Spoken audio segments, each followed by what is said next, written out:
कलोतु केवलं कर्ता फलभुक पुण्य पापयो।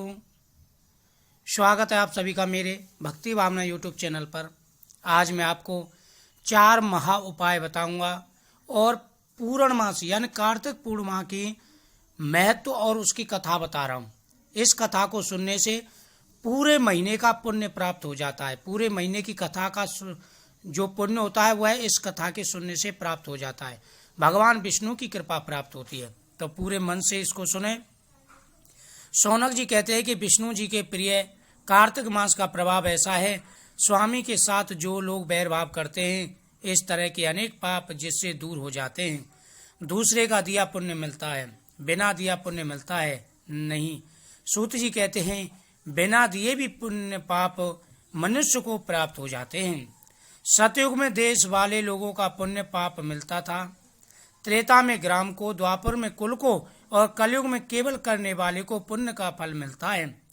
परंतु एक जगह मैथुन कर्म करने से, एक पात्र में भोजन करने से मनुष्य को पुण्य पाप का आधा फल प्राप्त हो जाता है।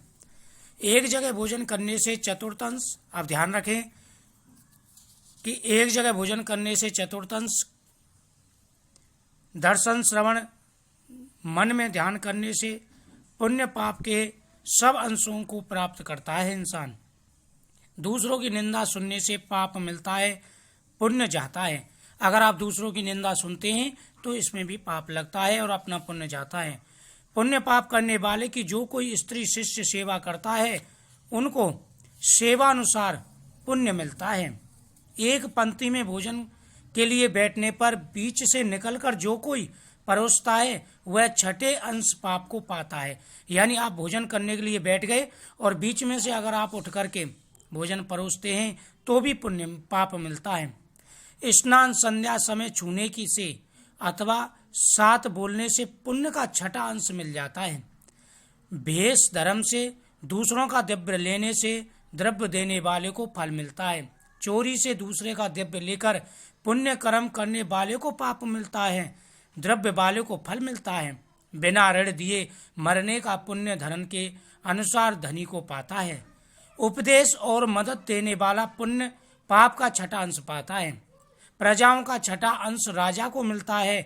शिष्य गुरु स्त्री से, पति पिता से पुत्र भी छठा अंश पाता है। पति के चित्त के अनुसार धर्म कर्म करने स्त्री पति का आधा पुण्य पाती है। पुत्र नौकर छोड़ दूसरे के साथ हाथ से दान देने से करने वाला पुण्य का छठा अंश पाता है। इस प्रकार बिना दिए पुण्य पाप मिलता है। इसकी बात अत्यंत पुण्य बुद्धि देने वाली है। इतिहास पूर्वक सुनो। पूर्व समय में उज्जैनी का रहने वाला धनेश्वर नामक ब्राह्मण कर्म से भ्रष्ट पापी दुष्ट पापी था।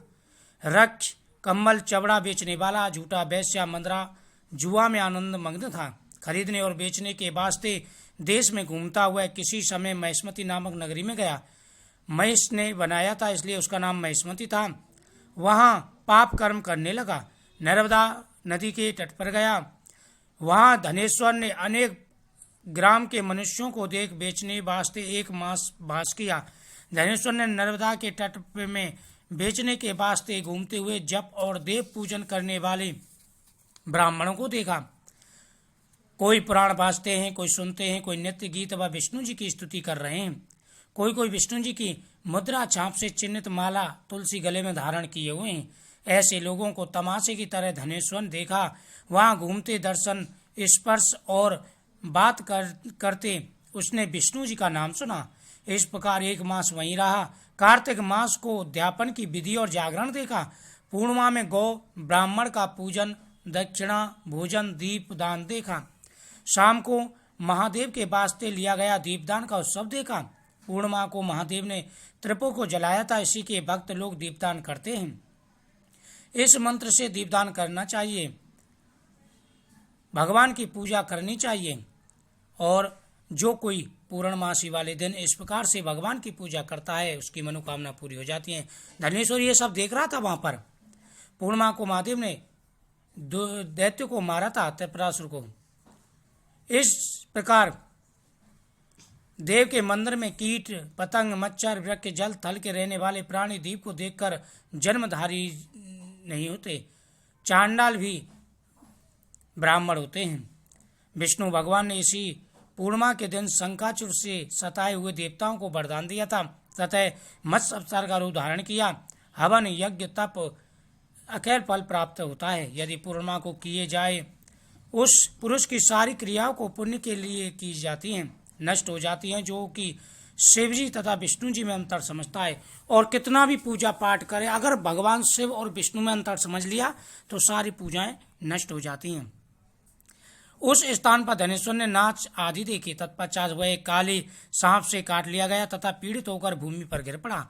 वहां के जो निवासी थे दया सहित वहां आए, उनके मुख के अंदर जल तथा तुलसी दल डालकर देहांत हो गया और यमराज के दूत उसको पकड़ करके जाल में बांधकर तथा उसे यमलोक ले गए। बहुत ही कोप करते हुए चित्रगुप्त ने उसको धमका करके यमराज से कहा कि इसने बचपन से बहुत पाप किए हैं। यमराज को क्रोध में आकर अपने दूतों से बोला, इसको मुदगरों से पीटो, हमारे पास मत लाओ, बल्कि शीघ्र ही कुम्मीपाक नामक नरक में पहुंचा दो।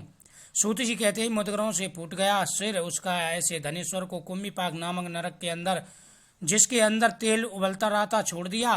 तेल उसी समय ठंडा हो गया जैसे ही धनेश्वर को उसमें डाला गया। जिस प्रकार प्रहलाद को अग्नि में डाला गया था, अग्नि शीतल हो गई।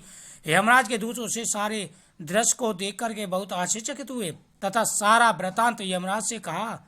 इस विस्मय की बात को सुनकर के यमराज भी विचार मग्न हुए। नारद मुनि जी उस स्थान पर पधारे। नारद मुनि को देख करके यमराज ने सारी बातें पूछी तो यमराज ने कहा कि नारद जी ने कहा, हे यमराज, इसने नर्मदा नदी के तट पर कार्तिक मास की पूर्णमासी को भगवान की पूजा पाठ देखी, दान पुण्य होते देखा, कथा का श्रवण किया। जो लोग कथा का श्रवण करते हैं, दूसरों को दान करते हुए देखते हैं, उनका छठा अंश उस मनुष्य को मिल जाता है। इसलिए ये भगवान विष्णु का भक्त हो गया था। यह नरक का नहीं, स्वर्ग का अधिकारी है। इस कथा के सुनने से सभी मनोकामनाएं पूरी हो जाती हैं। अब मैं आपको 4 उपाय बताता हूँ। सबसे पहला, पूर्णमासी वाले दिन जो लोग गाय को रोटी खिलाते हैं, उनको पुत्र और धन की प्राप्ति होती है, उनकी सारी मनोकामनाएं पूरी हो जाती हैं। दूसरा उपाय, इस दिन भगवान शिव और भगवान विष्णु की पूजा करनी चाहिए, तुलसी दल अर्पण करनी चाहिए और 108 परिक्रमा करनी चाहिए। जो लोग सालग्राम जी की 108 परिक्रमा करते हैं, तुलसी की 108 परिक्रमा करते हैं, उनकी सारी मनोकामनाएं पूरी हो जाती हैं।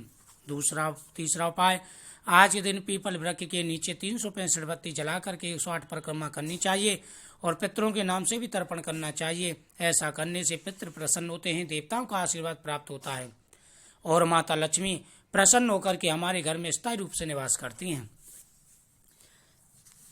चौथा उपाय, आज के दिन जो लोग भगवान शिव जी की पूजा करते हैं, शिव जी का अभिषेक करते हैं, उनको धन्य धान सुख समृद्धि सब चीज की प्राप्ति होती है। और जो पीपल वृक्ष पे कच्चा सूत लपेटते हैं और दीप दान करते हैं, 11 दीपक कम से कम दीप दान करना चाहिए। इससे हर परेशानी दूर हो जाती है और आज के दिन दान पुण्य करना चाहिए। इस योग धनेश्वर नहीं कि नरक का भोग करे, इससे अपने जीवन के अंत में पुण्य किया जो नरक से मुक्ति दिलाने वाला है। यदि पुरुष किसी पुण्य करने वाले को देख ले, उसको स्पर्श पा जाए तथा वार्तालाप करे, उसके छठे अंश का वह अधिकारी हो जाता है।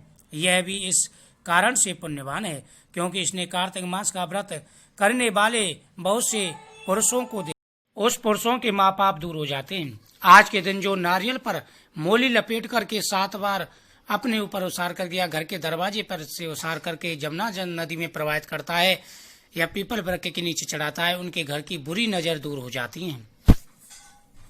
इसलिए जो व्यक्ति, नारद जी ने इस प्रकार कहा और यज्ञ लोक को चले गए तथा धनेश्वर यज्ञ लोक में जाकर के यज्ञ बना। कुबेर का अनुयायी वह धन यज्ञ प्रसिद्ध हुआ। उसके नाम से अयोध्या के अंदर भगवान गदाधर के तीर्थ बनाए गए।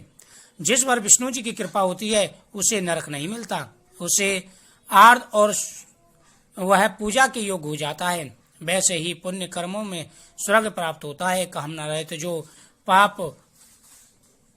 कामना रहित जो पुण्य करता है, उनकी सारी मनोकामनाएं पूरी हो जाती हैं। आज के दिन जो तिल और घी से हवन करता है, उसकी सारी मनोकामनाएं पूरी हो जाती है। आज के दिन जो मीठे पुए बना करके बांटता है और भगवान को भोग लगाता है, पीपल वृक्ष के नीचे अर्पण करता है, पितरों के नाम से निकलता है, उनकी सभी मनोकामनाएं पूरी हो जाती हैं। कार्तिक पूर्णमासी का बड़ा ही महत्व है, तो इसलिए इन उपाय को करें और भगवान की पूजा करें, भगवान का नाम स्मरण करें, आपकी सारी मनोकामनाएं पूरी हो जाएंगी।